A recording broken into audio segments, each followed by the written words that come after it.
Hello everyone, how are you folks doing today? My name is Armando, and in this video I'll be talking about 50th State Wrestling, which was very popular as I was growing up in Hawaii. So let's get started. First picture I'm going to show you is the 50th State Wrestling, and a picture of Ed Francis. He was the promoter of 50th State Wrestling in Hawaii. He's the dad also of Russ Francis, who passed away recently, and Billy Francis. So, anyway, he also wrestled too, by the way. Mainly, I remember him as a promoter. The next picture I'm going to show you is the old Civic Auditorium. Oh boy, I remember I went there many times. I also had roller derby and some of the things over there, events, but mainly I remember that place for the 50th State Wrestling. Next picture is shows the Hardball Haggerty claw. Remember claw? That's a famous claw. And then the first wrestler I'm going to feature is the handsome Johnny Baran. Now, Johnny Baran first appeared in Hawaii in September of 1955. I was only 2 years old at the time. During that time, he wrestled under promoter Al Karasik, so that was the promoter before Ed Francis. Baran teamed up with Sandy Koufax, and together they captured the Hawaiian Tag Team titles. After losing the titles to Lord Bears and Dean Kaminsky, Baran left Hawaii. And then starting in September of 1964, Baran returned to Hawaii and wrestled under promoter Ed Francis. He took over after Karasik retired on October 6, 1964. He was a main event wrestler, and a lot of people remember him. Very famous person in Hawaii. Next person is Lord Blair's, Lord Ballyho Blair's. Remember his accent?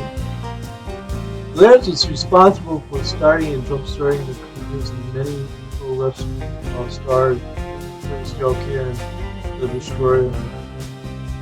Due to his announcing experience in British accent, Blair's became a popular local celebrity, doing television commercials and announcing surfing events. He's also a wrestler too, by the way. So that was Lord Ballyho Bears, and he used to do the interviews of all the wrestlers. Next person is the Beauregard. Now, Beauregard was the man that would accompany Ripper Collins. We'll talk about him next. Beauregard, he made his first appearance in Hawaii in 1965 and was brought in by Ripper Collins, his right-hand man Friday. And Beauregard would walk out to the ring and meet Collins, spraying the ring free of germs and protecting Collins with the team's matches. And the partnership lasted till December 1966, when on a Saturday TV match, Collins was wrestling in the ring. Beauregard attempted to strike Collins' opponent with a cane and missed, striking Collins instead, causing him to lose the match. Collins became upset and started slapping Beauregard, and that ended the relationship between the two of them. They started wrestling against each other. Ripper Collins is the next person. Ripper Collins, very colorful figure, very famous in Hawaii. He called himself King Ripper Collins, and he always mispronounced the Hawaiian words. He would say "moi" and stuff like that, and drove the Hawaiian fans crazy. First arrived in Hawaii in April 1965, stayed till August 1971. And left Hawaii after losing a loser-leave town match with Mad Dog Lane. He was married to lady wrestler Barbara Baker Collins, whom he often teamed in mixed tag team matches. The next person is Fred Blassie. I remember him. another popular wrestler in Hawaii. Fred Lastly, he first appeared in Hawaii in 1961 as the Worldwide Wrestling Association heavyweight champion and defended his title against Mahalo. He mainly wrestled on the West Coast in Japan and would wrestle in Hawaii on 1 or 2 week stays. Very popular guy. Nick Bockwinkel, the next guy. I remember watching Nick Bockwinkel. He was like the all-American guy. And I remember I went to the KGMB studio and watched him wrestle against Hardball Haggerty. And I remember Hardball Haggerty put the claw on him and it started bleeding. It's a fake blood. The claw on him and the blood started coming on him. It was crazy. I remember him. He first arrived in Hawaii in 1962 as the United States heavyweight champion. He lost the title to Curtis Alkia in 1962. He held Hawaiian heavyweight title and Hawaiian Tag Team Championship with Bobby Shane in 1969. He was known in Hawaii to the Hawaii fans as a man of 1,000 holds. That was his thing. Now the next one is a mass executioner. I remember they always try to pull his mask off. How many times they came close to pulling it off? I think one time they probably did. But he was very popular in Hawaii also. The next one is it's the missing link. You guys remember the missing link? Oh yeah. First arrived in Hawaii in April 1966. Brought in by Johnny Moran and Ripper Collins. So he was like the bad guy in the beginning. Wrestled as the bad guy after coming to the rescue of Nef Mayava.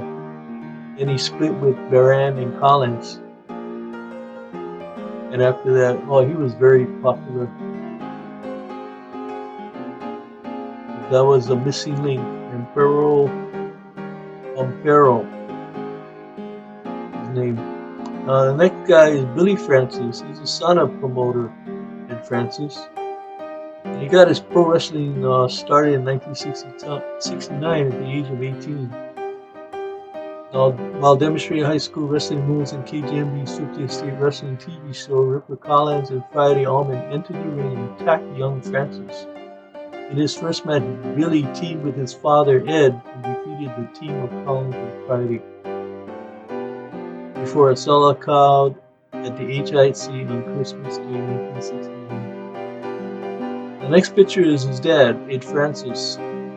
He's also the dad of Russ Francis, by the way, who recently passed away on October 1st, just to let you know. So Ed Francis, that was him. Ed Francis purchased the territorial rights to promote wrestling in Hawaii from Al Carson in May of 1961.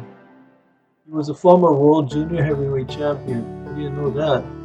During the first year of the promotion, he wrestled, then retired and became let's focus on being a The next person is Harry Fujiwara, Mr. Fuji. We used to call him the Stooge. He was a good friend, sidekick of Curtis Alkia. He got his professional start in Hawaii in 1960s. Mainly wrestled in the undercard. He became friends with Curtis Alkia in Hawaii and often came to Alkia. Now, next person, feature, Hardball Haggerty. What they call him, Hardball Haggerty. It's just like Hardball Age. Wow, so funny.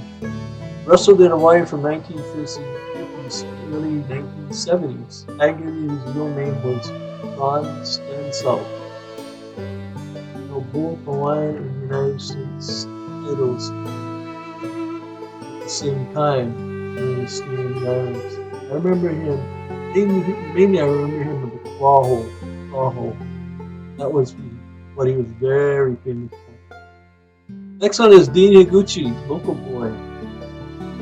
Okay.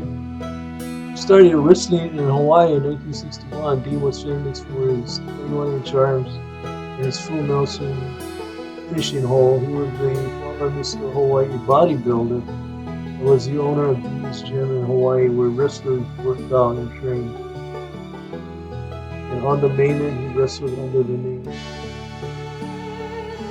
The next guy, Curtis Yakia, Curtis the Bull Yakia, I remember him. When I was at the KGMB studio as a little kid, I remember going to the soda machine, get a soda, get a Coke. And I looked behind me and this tall guy, huge mountain of a guy behind me was Curtis Yakia. Never forget that big guy. And he went to Porter Hall, played football, Porter Hall, Curtis Yakia. He was a main event wrestler for the start of big time wrestling in Hawaii, starting in 1961 to 1971. He held every title while in Hawaii: the Hawaiian title, Hawaiian tag title, United States title, North American title. So he had a long professional wrestling career. Nef Mayaba. I remember Nef Mayaba, the headbutt. Boy, do I remember him, the Samoan, popular Samoan wrestler, wrestled in Hawaii in the 1950s to the early 1970s. Very popular nationwide in the 1950s, early 1960s. Toured the country headlining as Prince Mayaba, raw fish eating South Sea Islander. He preceded his cousin Peter Mayaba, but duo later wrestled in tag team match. I remember his headbutt, that was his famous move. Next one is Nolan Rodriguez, referee. Nolan Rodriguez, I remember that guy. He's one of the referees that promoted Francis Hughes in his matches, along with Wally Tatsumi, Pete Patterson, Frank Merrill. He also played an integral part of the 50th State Big Time Wrestling promotion. Next guy is Tosh Togo, odd job. Remember him, Harold Sakata? In Goldfinger? I remember him. I seen him in Goldfinger. He was really good. I remember his hat, his famous hat. He'd always wear his hat when he came in the ring. Odd job. Oh man, he was very popular. Local people loved him. Kenji Shibuya, next guy. He made his first appearance in Hawaii in September 1964 in the Dallas West End promotions. Mainly wrestled in West Coast and appeared on most HIC cards. The next guy is a Sammy Steamboat, another popular guy in Hawaii. Hawaii wrestler, trained by Lou Thez. Lou Thez was a world champion wrestler, by the way. Wrestled briefly in 1966, returning to Hawaii. Remember this guy, Sammy Steamboat, local Hawaiian guy. Now the next guy is Wally Tsusumi, the wrestler. Not wrestler, the referee. Wally, I remember him. Now was a Hawaii State Judo champion. You know that? Early 1950s. He went on to wrestle professionally in Hawaii. That I didn't know either. And the mainland. He was mainly the referee that I used to watch all the time. Victor the Wrestling Bear. You guys remember? I went to one of the matches with this Wrestling Bear. And I think, I can't remember who it was against. If it was against the Hardball Hargitty, I can't remember exactly who the guy was. But it was interesting to watch. Now, Victor the Wrestling Bear was a real 450-pound bear. He wrestled anyone who was willing to get into the ring with him. Wow. Very interesting. Now this Victor was in movies too. Appeared in Clint Eastwood movie, Paint Your Wagon. Wrestled in Hawaii a few times and always drew a big crowd. I was one of them in there. Now the next one is Kurt and Karl von Steiner. I remember these two German guys. Always wore their German outfits or whatever. And I clearly remember these two guys. Both German wrestlers made their appearance in Hawaii in July 1969. They continued to wrestle as a team, captured the Hawaiian Tag Team titles from Ed Francis and Pedro Morales in September 1969. They lost their titles to Curtis Yakia and Ricky Collins in November 1969. The last guy is Curtis Billy White Wolf. He wasn't. It's so funny because he wasn't Indian. His real name was Adnan Al Kasi. Hope I'm pronouncing it correctly. He grew up in Iraq, where he was a childhood friend of Saddam Hussein. I didn't know that. Interesting. Started wrestling in Hawaii in 1961. Was trained by Ed Francis and feuded with Chris Yalkia in the 1960s. Defeated Alkia to win the United States title. And wrestled in the Indian Death Match, in which both wrestlers were chained together in the ring by the wrists. That was called the Indian Death Match. He was undefeated in that. Well, folks, that's it for the this video. Hope you enjoyed it. It's 50th State Wrestling. Mahalo for watching and ahoy ho.